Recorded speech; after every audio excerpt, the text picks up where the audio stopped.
Hi అండి. Welcome to our channel Sivareddy పగడాల.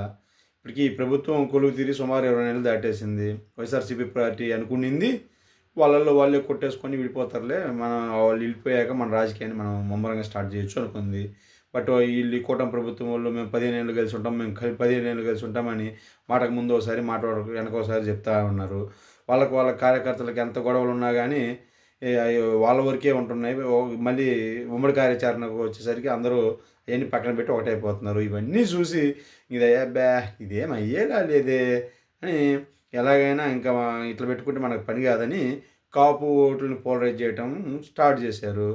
ఇయన్నిటిని వాళ్ళని మళ్ళించుకోవడానికి. అందుకు కొంతమంది పెద్ద తరగాయలు ఎంచుకున్నారన్నమాట కాపు వర్గంలో. వీళ్ళు కాపులకి మహా నాయకులు అన్నట్లుగా, కాపు మహాత్ములు అన్నట్లుగా. సో, ఆ కాపు మహాత్ముల గురించి ముందు కొందరి గురించి తెలుసుకుందాం. ముందుగా ఈయనున్నాడు ముద్రగడ పద్మనాభరెడ్డి అంటే ఇప్పుడు ఆయన పేరు. ఒకప్పుడు ముద్రగడ పద్మనాభం అనుకుంటా. ఇప్పుడు రెడ్డిగా మార్చుకున్నాడు. సరే అది ఆ కథ అంతా ఏందంటే ఇప్పుడు ఆయన 2014, 19 మధ్యలో కాపు రిజర్వేషన్లని, కాపుల కోసమని, కాపులు వెనకబడ్డ కాపుల కోసమని రకరకాలుగా చేశాడు. పల్లెలతో చప్పట్లు కొట్టాడు. రత్నాచల ఎక్స్‌ప్రెస్‌ను తునిలో తగలబెట్టిచ్చాడు. ఓయబ్బో!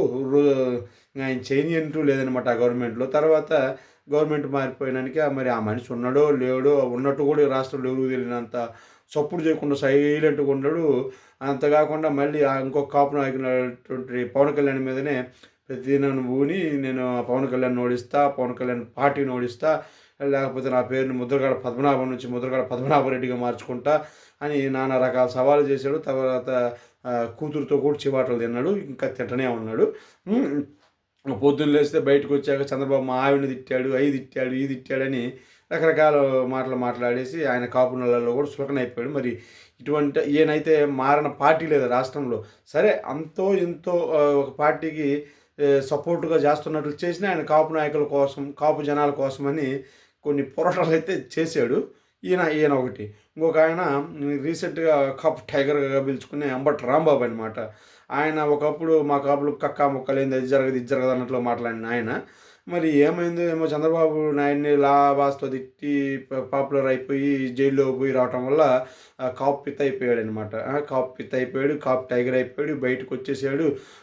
తగ్గేదేలే అంటాడు. ఏదో పెద్ద ఘనకార్యం చేసి కాపుల కోసం పోరాటాలు చేసి జైలుకి పోయినోళ్ళలాగా ఒక ముఖ్యమంత్రి సీట్లో ఉన్న నాయకుని చండాలంగా తిట్టి లోపల పోయి వచ్చి సిగ్గు లేకుండా తగ్గేదేలే అంటుంటే మరి దాన్ని మనం ఏ రకంగా తీసుకోవాలో. సరే వాళ్ళు ఏమైనా చదువుకోలేనోళ్ళ, మంచి చదువున్నోళ్ళు, లా చేసిన మనోళ్ళు, మాజీ మంత్రులు అన్నోళ్ళు అందరూ అట్లాంటి వాళ్ళు కూడా మనం మాట్లాడిన భాషకు కూడా కనీసం పశ్చాత్తాపం లేకుండా, సిగ్గుపడకుండా తగ్గేదేలే అని ర్యాలీలు చేస్తున్నాడు.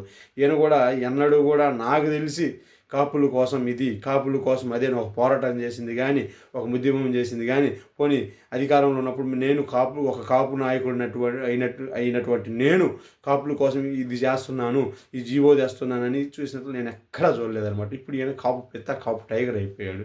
ఇంకొక ఆయన ఉంటాడనమాట, పేరు నాని అని. లేస్తే నేను కాపులకు పెదపాలేరని అంటాడు. కాపులకు పెదపాలేరని అంటాడు, వస్తాడు కాపు నాయకుడు అయినట్టు పవన్ కళ్యాణ్ ఉచ్చం నీచం మసి తెస్తా ఉంటాడు అనమాట.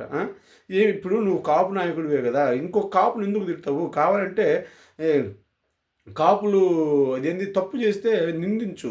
సారీ, అది ప్రభుత్వం తప్పు చేస్తే నిందించు. కాపులకు జరిగే అన్యాయాలను ప్రశ్నించు. మీ హయాంలో మీరు కాపులకు ఏమేం చేశారో చూపించు, ప్రూఫ్లతో సహా. అట్లా కాకుండా పొద్దుగూకులు నేను జగన్కి పెద్దపాలేను, నేను జగన్కి ఊడిగం చేస్తాను, నేను జగన్కి అది చేస్తాను, నేను జగన్కి ఇది చేస్తానంత మాత్రాన పెద్ద కాపు మహాత్ముడు అయిపోవు, కాపులలో నెంబర్ 1 అయిపోవు, కాపులను వచ్చి నెత్తిన పెట్టుకోపోరు. ఇంకొక ఆయన అయితే ఉన్నాడనమాట, కాపు యువతే ఈయన మా నాయకుడు అని చెప్పుకోవడానికి కూడా సిగ్గుపడతారు. ఆయన గుడివాడ అమర్నాథ్ అనమాట. ఆయన కూడా అంతే. ఈ మధ్యకాలంలో విపరీతంగా లేస్తే కాపు వాడు బయటకు పడతాడు. కాపుల మీది కాపులు అదే అన్నట్లుగా. ఆయన అయితే రాష్ట్రానికి వరకబెట్టింది ఆయన సేవల ద్వారా అందరూ చూశారు. ఇంకా కాపులకి వరకబెట్టింది ఆయన సేవల ద్వారా అందరం చూసాము. ఇంకా వీళ్ళు అనమాట. వీళ్ళు కాకుండా ఇంకా బొత్స సత్యనారాయణ కూడా లేపుతూ ఉన్నారు. ఆ మనిషి కూడా అంతే. పెద్ద నేను చూశాను ఈ మధ్య శాసనమండలిలో. సర్లే ఏదో బాగానే మాట్లాడుతున్నారు అనుకుంటే అన్ని అలిగేషన్స్ చేస్తారు శాసనమండలి సాక్షిగా. సరే ప్రూవ్ చేద్దాం రండి అంటే వాకౌట్ చేస్తామంటారు. అలిగేషన్ చేసింది కరెక్టే, చేసినప్పుడు నిలబడి వాళ్ళు ప్రూవ్ చేసినప్పుడు ప్రూవ్ చేస్తామంటున్నారుగా, చేయనియండి. తప్పుంటే మళ్ళీ నిందించండి, అదేంలే.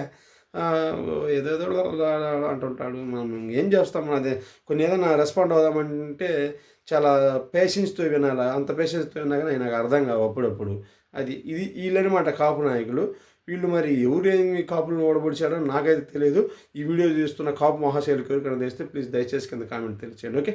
Thank you so much.